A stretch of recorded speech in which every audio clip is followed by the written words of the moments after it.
what you're looking for. It's me, the old me. It's a style.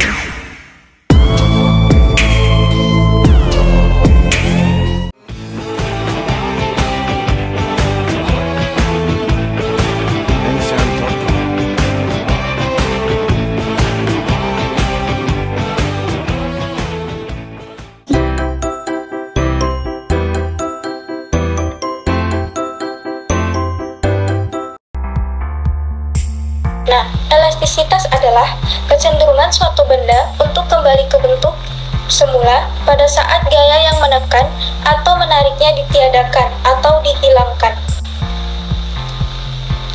Mungkin teman-teman sudah pernah mendengar kata elastisitas dalam kehidupan sehari-hari. Nah, perhatikan gambar berikut. Nah, misalnya kalian punya sebuah pegas. Kalau pegas itu kalian tarik, kemudian dilepaskan, maka pegas itu akan kembali ke bentuk semula. Nah, itu yang dinamakan elastisitas. Benda-benda yang memiliki sifat elastisitas disebut dengan benda elastis. Sebaliknya, benda-benda yang tidak memiliki sifat elastis disebut dengan benda plastis. Contoh benda elastis adalah karet gelang, kemudian pegas, trampolin, dan lain sebagainya. Sementara untuk contoh benda plastis adalah kayu yang memang tidak elastis, kemudian besi, kemudian kertas.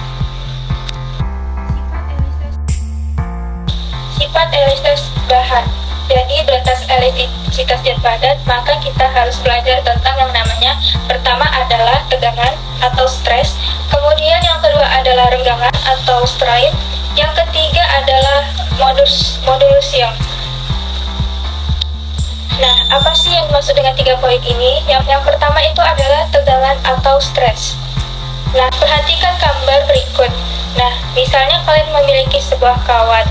Kawat logam itu kan kecil, kemudian bayangkan saja ia diperbesar, maka kawat logam ini akan punya namanya luas penampangan. Nah, penampang itu berbentuk seperti lingkaran.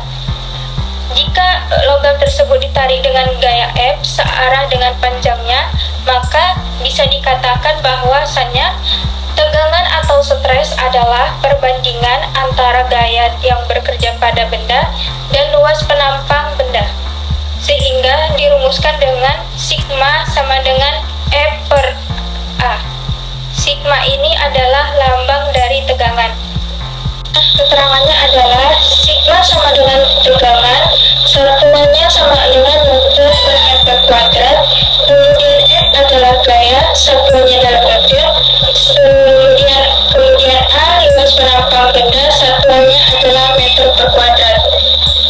Nah, seperti yang saya bilang tadi, bahwasannya luas penampang memiliki bentuk lingkaran.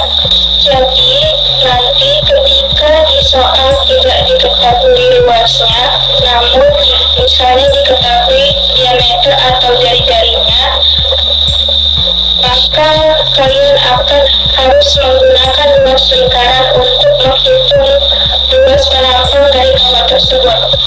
Luas lingkaran harus diingatnya rumusnya A sama dengan V dikali R kuadrat, dengan R adalah jari-jari dari lingkaran. Nah, yang kedua ada renggangan. Nama lainnya ada strain. Masih sama dengan gambar sebelumnya, kawat penghantar ditarik dengan gaya F. Awalnya kawat penghantar tersebut panjangnya adalah L. Setelah ditarik, kawat tersebut bertambah panjang sebesar delta L.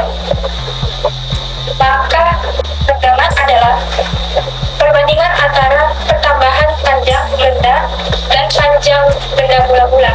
Dirumuskan dengan epsilon sama dengan delta L dibagi L0, di mana epsilon adalah renggangan atau strain, tidak memiliki satuan, kemudian delta L adalah pertambahan panjang benda, satuannya adalah meter, kemudian L0 adalah panjang benda bola-bola, satuannya adalah meter.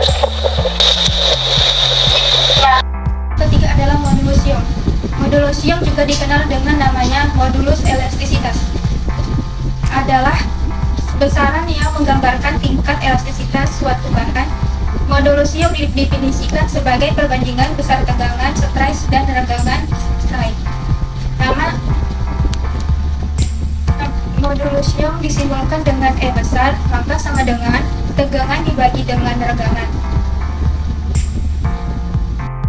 Jadi kita memiliki masing-masing rumus bahwa tegangan rumusnya F dibagi dengan A, sementara regangan delta L dibagi delta L. Nah, kita turunkan, maka yang kita dapat adalah yaitu E sama dengan F dikali L0 dibagi A dikali delta L.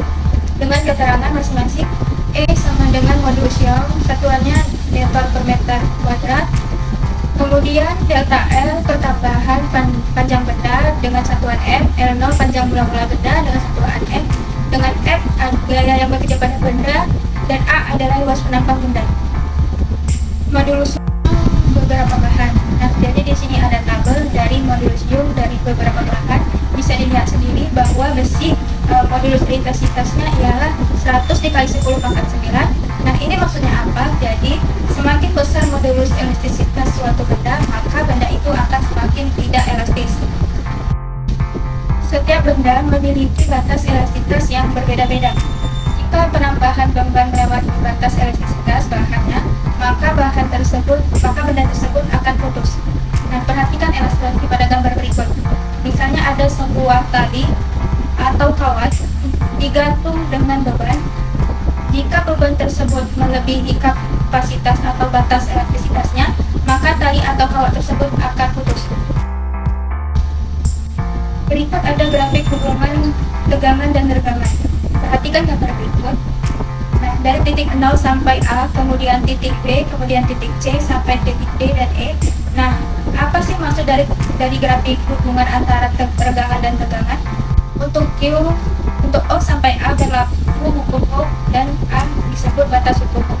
Kemudian P adalah batas elastis, kemudian titik C adalah titik tepuk yang artinya akan patah, pegasnya akan patah, misalnya kita gunakan pegas, dan E adalah titik patah.